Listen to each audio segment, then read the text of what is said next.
BonziBuddy 4? So BonziBuddy 4 is what you know when you watch my videos. Either I put BonziBuddy 4 or Bonzify, which you're gonna have to stick around for. Bonzify is the destructive version of BonziBuddy, but BonziBuddy 4 is basically the newest possible version of BonziBuddy. So let's open it, run as administrator. So I opened BonziBuddy, and when I opened it, it already had my information. Already knows my information. Hello, Crypto. I'm glad to see you again. But here's the thing, this is the first time I've executed the program. To get the most loaded experience of BonziBuddy, for all the category of things that I had an area of interest in, I selected every category. Alright, so I'm registering for all the categories. Okay. But that didn't even matter because all of BonziBuddy's internet features didn't work because the BonziBuddy servers have been officially shut down. Great.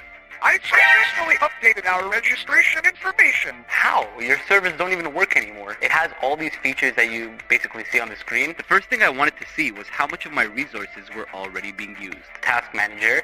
Wow, already my CPU utilization is at 100%. 100% CPU utilization. Even though I didn't really know what I was actually looking at. 97, 2.6 gigahertz. I don't even know what that means.